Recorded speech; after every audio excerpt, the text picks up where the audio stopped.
Welcome back to the channel bringing you the latest news from around the world. The night is tense over Detroit, the city's usual glow is dimmed, and across the river in Windsor, security guards at a power station are on edge. This isn't a war of soldiers, but a trade showdown. Energy is the new battleground. For decades, power has flowed freely across the Canada-US border, keeping homes warm and businesses running. But now, that partnership is under threat. New policies and harsh words are dividing two longtime allies. The stakes? Millions could see higher bills for electricity, gas, and even cars. In a Michigan suburb, a family watches TV, unaware their power is now a political pawn. Decisions in Ottawa and Washington could soon hit their wallets. This isn't just about politics, it's about daily life. The energy system we take for granted is more fragile than we think. Moves and countermoves play out like a chess game with pipelines and power lines.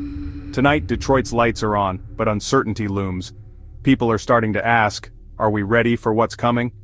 The once stable relationship between Canada and the US is slipping, 1 kilowatt at a time. As June 2025 begins, North America stands on edge. Ontario delivers the first blow. A 25% surcharge on electricity exports to the US states like Michigan, Minnesota, and New York, deeply tied to Ontario's grid, are hit hard. Factories and small businesses face soaring costs, threatening jobs and raising prices for everyone. For families, higher utility bills mean tough choices, especially for those on fixed incomes. The surcharge isn't just economic, it's a political message.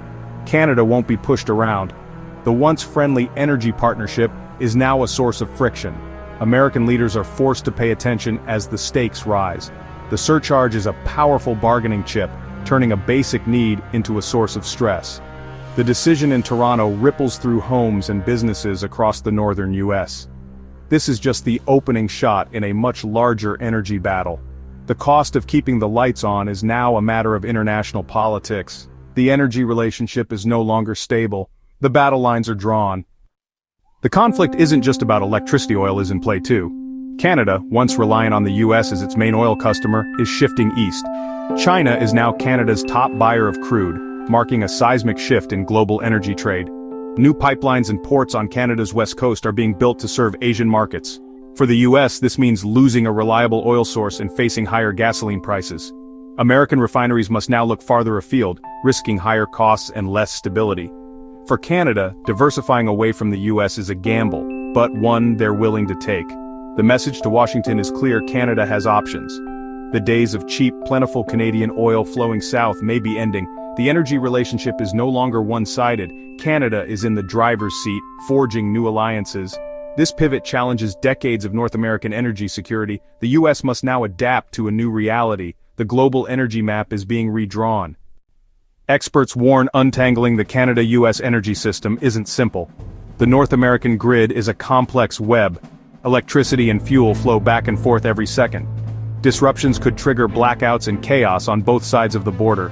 Engineers and business leaders stress the system is built on trust and cooperation. Breaking these ties is risky, like pulling apart a puzzle that's meant to fit. A power plant in Quebec might keep New England cool during a heat wave. A pipeline from Alberta might heat a Montana town. Political fights threaten this delicate balance. Industry leaders warn. A trade war could force broken contracts, legal battles, and market chaos. The grid doesn't care about borders, it only cares about balance and flow.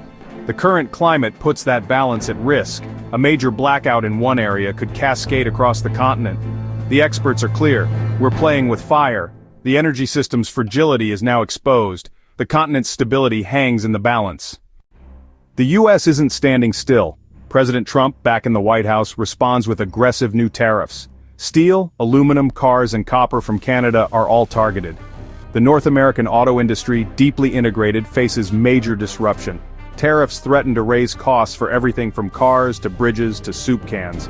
Electric vehicles become less affordable, slowing the shift to cleaner transport. The strategy: maximum pressure to force a better deal for America.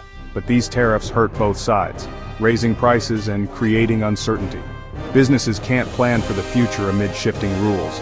The trade war now touches every part of the economy, not just energy. The once stable partnership is unraveling. Economic pain spreads across communities in both countries. The conflict is escalating with no end in sight. The stakes have never been higher.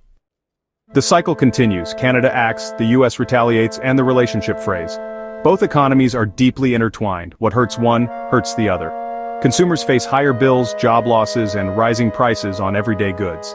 The era of open, friendly trade is fading, replaced by confrontation and competition.